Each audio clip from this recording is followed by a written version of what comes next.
Good morning. Good morning. Good morning. Good morning. Mister Vasant, ನಾವು ಕೇಳಿದ news ನಿಜಾನಾ? ಯಾವ ನ್ಯೂಸ್? ನಿಮಗೂ ನಿಮ್ ಫಾದರ್ ಇನ್ ಲಾಗೋ ಕಾಂಪ್ರಮೈಸ್ ಆಯ್ತಂತೆ. ಅಫ್ಕೋರ್ಸ್. ಹಾಗ ಕೇಳೋದು ಭಾಗ್ಯದ ಬಾಗಲ್ ತೆಗೀತಂತೆ, ಹೌದಾ ಅಂತ ಕೇಳಬೇಕು. ನೀವು ಲಕ್ಕಿ ಮ್ಯಾನ್ ಮಿಸ್ಟರ್ ವಸಂತ್. ಅವ್ರಿಗೂ ಒಬ್ಬಳೇ ಮಗಳು, ಇರೋ ಆಸ್ತಿ ಇನ್ಯಾರ್ಗ್ ಹೋಗುತ್ತೆ? ಹಾಗಲ್ಲ ಕಣಯ್ಯ, ನಮ್ ವಸಂತು ಇನ್ಶೂರೆನ್ಸ್ ಏಜೆಂಟು ಮರಿ. ಇವತ್ತಲ್ಲ ನಾಳೆ ಲಕ್ಷಾಂತರ ರೂಪಾಯಿ ಮೆಚೂರ್ ಆಗುತ್ತೆ ಅಂತಾನೆ ಲವ್ ಪ್ರೀಮಿಯಂ ಮಾಡಿದ. ನೀವು ಯಾರು ಹೇಳ್ತಾ ಇದ್ದೀರಿ?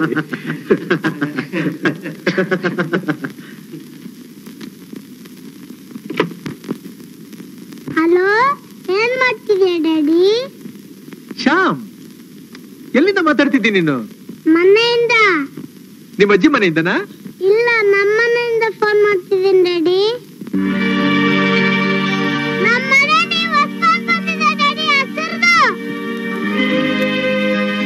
ನಂಬರು 2 3 5 6 6. ನೀನು ಸಲ ನನಗೆ ಫೋನ್ ಮಾಡ್ತೀಯಾ?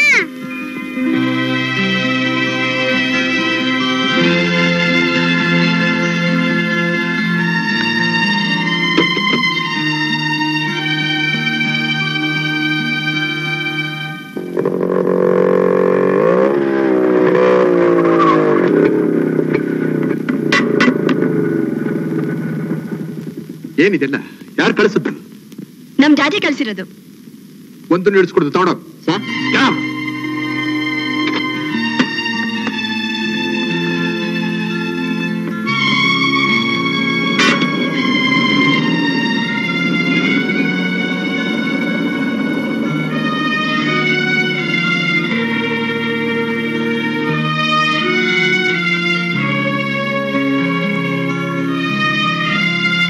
ನೀವೇನ್ ನನಗೆ ಅವಮಾನ ಮಾಡ್ಬೇಕು ಅಂತಿದ್ದೀರಾ? ಈಗ ಕಳಿಸಿ ಸಾಮಾನೆಲ್ಲ ವಾಪಸ್ ಮಾಡ್ಸಿದೀರಾ? ಡ್ಯಾಡಿ ಎಷ್ಟು ನೊಂದ್ಕೋತಾರೆ ಗೊತ್ತಾ? ಓಹೋ, ನಿಮ್ಮ ಡ್ಯಾಡಿ ನೊಂದ್ಕೋತಾರೆ ಅಂತ ಇವತ್ತು ಗೊತ್ತಾಯ್ತಾ ನಿನಗೆ? ನಿನಗೆ ಅವಮಾನ ಆಯ್ತಾ? ಗೀತಾ, ನಾನ್ ನಿನ್ನ ಗಂಡ, ಬಾಳೆಲ್ಲ ನಿನ್ ಜೊತೆಲಿರ್ಬೇಕಾದವನು. ನನ್ನ ಮನಸ್ಸಿಗೆ ನೋವಾಗುವಂತಹ ಕೆಲಸ ನೀನ್ ಮಾಡಬಾರ್ದು, ಹೌದಾ? ಅಂತ ಕೆಲಸ ನಾನೇನ್ ಮಾಡಿದೀನಿ ಈಗ? ಇದಕ್ಕಿಂತ ಇನ್ನೇನಾಗ್ಬೇಕಾಗಿದೆ? ದಿನಕ್ಕೊಂದೊಂದು ಸಾಮಾನು ಹೆಚ್ಚುತ್ತಾ ಇದೆ ಈ ಮನೆಯಲ್ಲಿ. ಇದೆಲ್ಲ ನನಗೆ ಹಿಡಿಸೋದಿಲ್ಲ ಅಂತ ಅವತ್ತೇ ಹೇಳಲಿಲ್ಲ ನಿನಗೆ? ನಿನಗೇನಾಗ್ಬೇಕು ಅಂತ ಅನ್ನೋದನ್ನ ನನ್ನ ಕೇಳು, ನನ್ನ ಶಕ್ತಿ ಮೀರಿ ತಂದು ಕೊಡ್ತೀನಿ. ನಮ್ಮಪ್ಪನಿಗೆ ನಾನೊಬ್ಳೆ ಮಗಳು, ಇರೋ ಆಸ್ತಿನೆಲ್ಲ ಯಾರು ಕೊಡ್ಬೇಕು? ಇದೆಯಲ್ಲ ಎಷ್ಟೋ ಅನಾಥಾಶ್ರಮಗಳು, ಧರ್ಮ ಸಂಸ್ಥೆಗಳು ಕೊಡ್ಲಿ. ನಾನೇ ನಿಮ್ಮ ಅಪ್ಪನ ಆಸ್ತಿ ನೋಡಿ ನೀನ್ ಮದುವೆ ಮಾಡ್ಕೊಂಡ ಇಲ್ವಲ್ಲ? ಗೀತಾ, ನನ್ನ ಕಾಲ್ ಮೇಲೆ ನಾನು ನಿಂತ್ಕೋಬೇಕು, ಸಂಪಾದನೆ ಮಾಡ್ಬೇಕು, ಅದರಿಂದ ನೀನು ಬದುಕಬೇಕು. ಬೇರೆಯವ್ರ ಸಹಾಯದಿಂದ ನಾವು ಬದುಕಬಾರದು. ನಾಳೆ ದಿನ 4 ಜನ ನನ್ನ ಕಡೆ ಕೈ ತೋರಿಸಿ ಮಾವನ ಹಣದಿಂದ ಕಣೋ ಇವ್ರು ಬದುಕ್ತಾ ಇರೋದು ಅಂದ್ರೆ ಎಷ್ಟು ಕೇವಲ, ಎಷ್ಟು ಅವಮಾನ, ಎಷ್ಟು ಅಸಹ್ಯ. ನಾವು ಬದುಕ್ತಾ ಇರೋದು ನಮಗೋಸ್ಕರ, 4 ಜನಕ್ಕೋಸ್ಕರ ಅಲ್ಲ.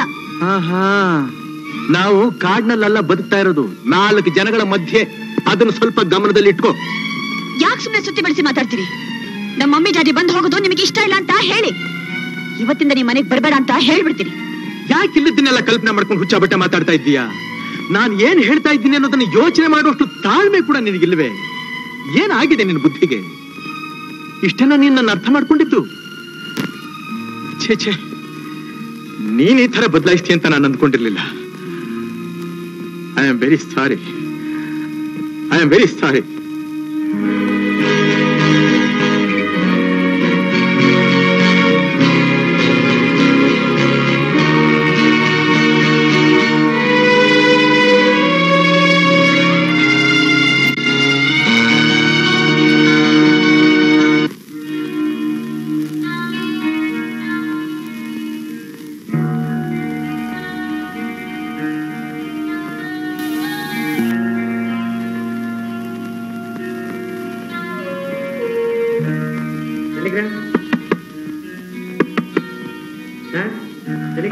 ಬಂದೆ.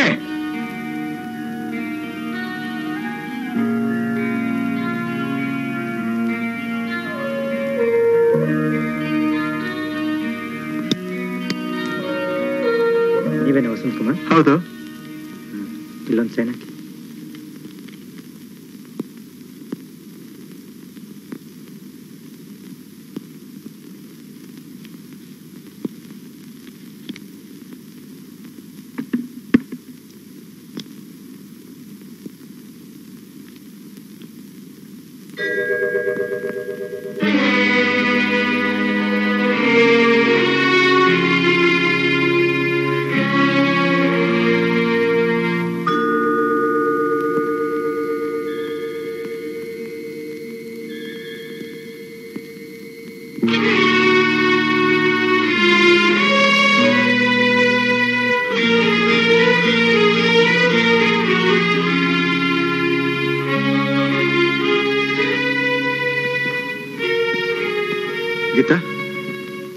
ಗೀತಾ, ನಾನು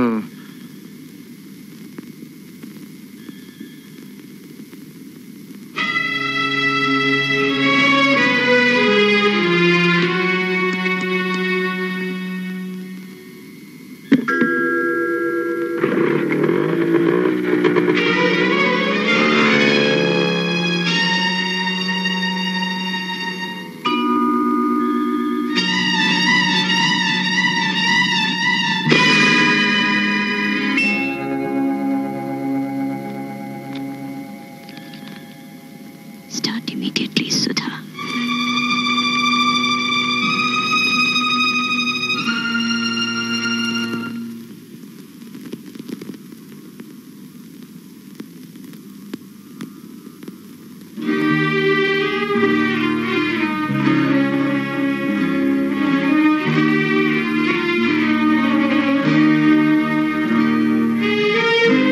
ಏನ್ ಡಾಕ್ಟ್ರೆ? Very sorry mister Vasant, patient condition ಬಹಳ ಬ್ಯಾಡ್ ಆಗಿದೆ. ಅವ್ರ ಕಾಯಿಲೆ ಬೇಗ ಪೂರ್ತಿ ವಾಸಿ ಆಗ್ಬೇಕಾದ್ರೆ ತಕ್ಷಣ ಹಾರ್ಟ್ ಆಪರೇಷನ್ ಮಾಡ್ಲೇಬೇಕು. ಅದಕ್ಕೆ ಈಗಲೇ ನೀವು ವೆಲ್ಲೂರ್ ಹಾಸ್ಪಿಟಲ್ ಕರ್ಕೊಂಡು ಹೋದ್ರೆ ಅಲ್ಲಿ ಡಾಕ್ಟರ್ ಮ್ಯಾಥ್ಯೂ ಅಂತ ಇರ್ತಾರೆ. ಅವ್ರಿಗೊಂದು ಕಾಗದ ಕೊಡ್ತೀನಿ, ಅದನ್ನ ತೋರಿಸಿ ಅವ್ರೆಲ್ಲ ಸರಿಯಾಗಿ ನೋಡ್ಕೋತಾರೆ. ಆಗ್ಲಿ. Don't worry. ಸರಿ, ಆಫೀಸಿಗೆ ಬಂದ್ಬಿಡಿ, ಲೆಟರ್ ಬರ್ದಿಟ್ಟಿರ್ತೀನಿ, ಕಲೆಕ್ಟ್ ಮಾಡ್ಕೊಳ್ಳಿ.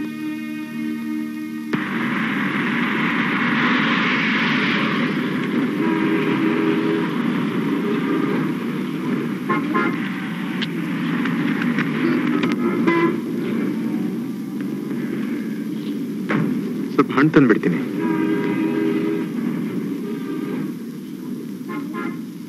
ಎಷ್ಟಮ್ಮ ಹಣ್ಣು? ಡಜನ್ 3 ರೂಪಾಯಿ.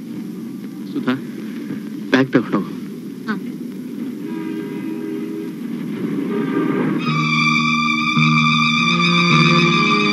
ವಸಂತ್, ನಾವೆಲ್ಲೂ ತಲುಪೋದಕ್ಕೆ ಎಷ್ಟೊತ್ತಾಗುತ್ತೆ? 4 ಗಂಟೆಗಳು ಬೇಕಾಗಬಹುದು. ನನಗೆ ಯಾಕೋ ತುಂಬಾ ಹೆದರಿಕೆ ಆಗ್ತಾ ಇದೆ. ಯಾಕೆ ಸುಧಾ ಹೆದರಿಕೆ? ನಾನಿಲ್ವಾ? ಎಷ್ಟಮ್ಮ ಹೂವು? 2 ರೂಪಾಯಿ. 2 ರೂಪಾಯಿ.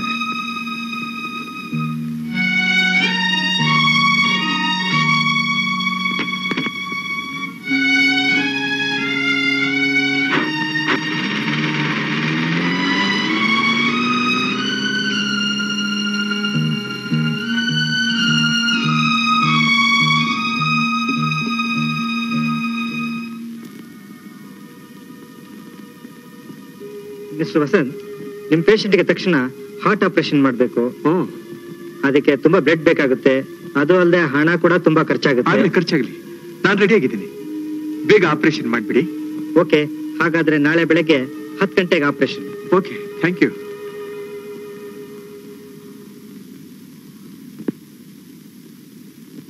ಅವ್ರೇನೆ ಅಥವಾ ಅವರು ಅಂತ ಬೇರೆ ಯಾರನ್ನ ನೋಡ್ಕೊಂಡು ಹೇಳ್ತಾ ಇದ್ಯಾ?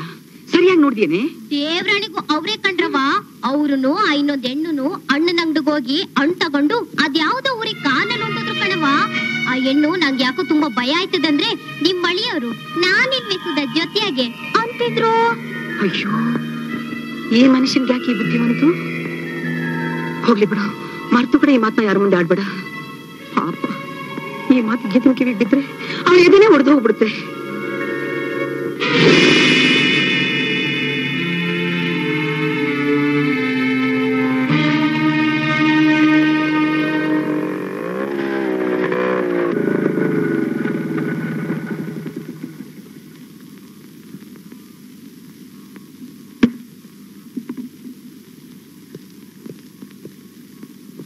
ಹಲೋ ಗೀತಾ.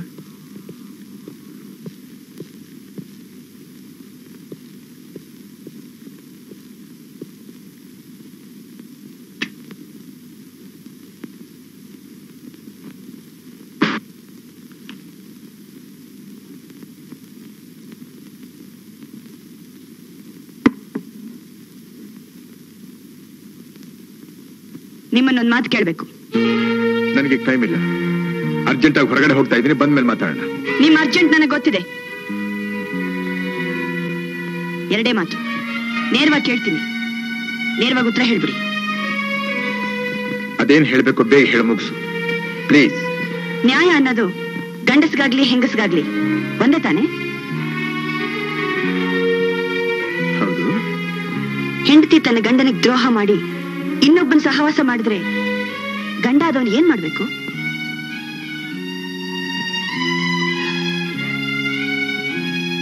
ಜೈಲ್ ಹೋಗೋದಕ್ಕೆ ಸಿದ್ಧವಾಗಿದ್ರೆ ಅವಳ ಕುತ್ತಿಗೆನ ಕತ್ತರಿಸಿ ಹಾಕಬೇಕು. ಇಲ್ಲ ಅಂದ್ರೆ ಅವಳ ಸಹವಾಸನೆ ಬೇಡ ಅಂತ ದೂರ ಹೊರಟು ಹೋಗ್ಬೇಕು. ಅಕಸ್ಮಾತ್ ಗಂಡ ಅದವನ ಹೆಂಡತಿಗೆ ಅಂಥ ದ್ರೋಹ ಮಾಡಿದ್ರೆ? ಅದೇ ಉತ್ತರನೇ. ಸಹನೆ ಇದ್ರೆ ಜೊತೆಲಿರಬಹುದು, ಇಲ್ಲ ಅಂದ್ರೆ ದೂರ ತಳ್ಳಿ ಅವಳ ದಾರಿ ಅವಳು ನೋಡ್ಕೋಬಹುದು. ಈಗ ನಾನೇನ್ ಮಾಡ್ಲಿ? ಕಟ್ಕೊಂಡು ಹೆಂಡತಿಗೆ ದ್ರೋಹ ಮಾಡ್ತಿರೋಂತ ಮನುಷ್ಯನ ಜೊತೆಲಿ, ಮೃಗದ ಜೊತೆಲಿ ಬಾಳ್ವೆ ಮಾಡಬಹುದಾ? ಅಂದ್ರೆ ತಮ್ಮ ಮಾತಿನ ಅಭಿಪ್ರಾಯ ಆ ಮನುಷ್ಯ ಜಾತಿ ಮೃಗ ನಾವೇ ಅಂತ ತಿಳ್ಕೋಬಹುದಾ? ತಿಳುವಳಿಕೆ ಇದ್ರೆ ತಿಳ್ಕೋಬಹುದು. ಗೀತಾ, ಯಾಕೋ ನಿನ್ನ ನಾಲಿಗೆ ಬಹಳ ಹರಿತವಾಗ್ತಾ ಇದೆ. ಅದರ ತಿವತನ ತಡ್ಕೊಳ್ಳೋಷ್ಟು ಶಕ್ತಿ ನನಗಿಲ್ಲ. ಅದೇನ್ ಹೇಳ್ಬೇಕು ಅಂತ ಇದೆಯೋ ನೇರವಾಗಿ ಹೇಳು. ಇಲ್ಲದನ್ನ ಪಗಳಿ ನಿನ್ನ ನಾಲಿಗೆನ ಹೊಲಸು ಮಾಡ್ಕೋಬೇಡ. ಹೊಲಸು ಮನುಷ್ಯನ ಕೈ ಹಿಡಿದ ಮೇಲೆ ನಾಲಿಗೆ ಹೊಲಸಾಗ್ದಲೇ ಪವಿತ್ರವಾಗಿರುತ್ತಾ? ಗೀತಾ, ಯಾಕೆ ಕೂಕೋತೀರ ಮಿಸ್ಟರ್ ವಸಂತ್? ಮಧ್ಯರಾತ್ರಿಯಲ್ಲಿ ಬಾ ಅಂತ ಟೆಲಿಗ್ರಾಮ್ ಕೊಟ್ಟು ಕರೆಸ್ಕೊಂಡಲ್ಲ, ಯಾರು ಆ ಸುಧಾ? ಬ್ಯಾಂಗ್ಳೂರ್ ಹಣ್ಣಂಗಡಿ ಹತ್ರ ಓಲಾಡ್ಕೊಂಡು ಓಡಾಡ್ತಿದ್ಲಲ್ಲ, ಯಾರು ಆ ಸುಧಾ? ಗೀತಾ, ಗೀತಾ, ಗೀತಾ, ನೀನೊಬ್ಳು ದೊಡ್ಡ ಮನೆತನದವಳು, ಸುಸಂಸ್ಕೃತರು, ವಿದ್ಯಾವಂತರು ಅಂತ ತಿಳ್ಕೊಂಡಿದ್ದೆ. ಛೇ ಛೇ ಛೇ ಛೇ, ನಿನ್ನಲ್ಲಿಂಥ ಸಂಕುಚಿತವಾದ ಭಾವನೆ ಇದೆ ಅಂತ ನಾನು ಕನಸು ಮನಸ್ಸಿನಲ್ಲೂ ತಿಳ್ಕೊಂಡಿರ್ಲಿಲ್ಲ. ಯಾರು ಅಂತ ತಿಳ್ಕೊಂಡಿದ್ದೆ ಅವಳನ್ನ? ಯಾರು ಅಂತ ತಿಳ್ಕೊಂಡಿದ್ದೆ ಅವಳನ್ನ? ಅವಳು ನನ್ನ ಬಾಲ್ಯ ಸ್ನೇಹಿತ, ನನ್ನ ಆತ್ಮ ಸ್ನೇಹಿತನ ಹೆಂಡತಿ. ಅವನೆಂತ ಸ್ನೇಹಿತನೇ? ಹೆಂಡತಿನ ಸುಳ್ಳಾಗೋದಕ್ಕೆ ಬಿಟ್ಟು ನಿಮಗೆ ತಲೆ ಹೇಳ್ತಾರೆ. ಇನ್ನೊಂದು ಸಲ ಇಂಥ ಮಾತಾಡದೆ ಅಂದ್ರೆ ನಾನು ಕಟಕನಾಗಬೇಕಾಗತ್ತೆ. ನಾನು ಕಟಕನಾಗಬೇಕಾಗತ್ತೆ. ಹುಷಾರ್, ಹುಷಾರ್.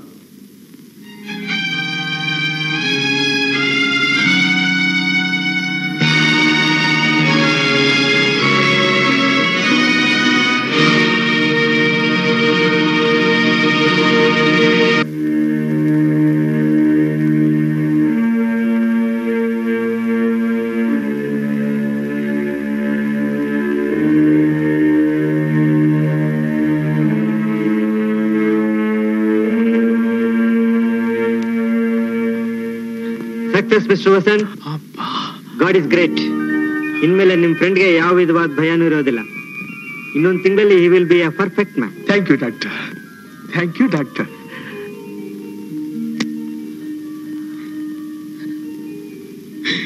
ಸುಧಾ, ಸುಧಾ, ಏನಪ್ಪ? ನೀವೇ ನನ್ ಭಾಗದ ದೇವರು. ನನ್ ಮಾಂಗಲ್ಯ ನೋಡ್ಸ್ಕೊಟ್ರಿ. ದೇವ್ರ ದೊಡ್ಡವನಮ್ಮ, ದೇವ್ರ ದೊಡ್ಡವನಮ್ಮ. ನಿನಗೆ ಮಾಂಗಲ್ಯ ನುಡಿಸ್ಕೊಟ್ಟ, ನನಗೆ ಸ್ನೇಹಿತ ನುಡಿಸ್ಕೊಟ್ಟ.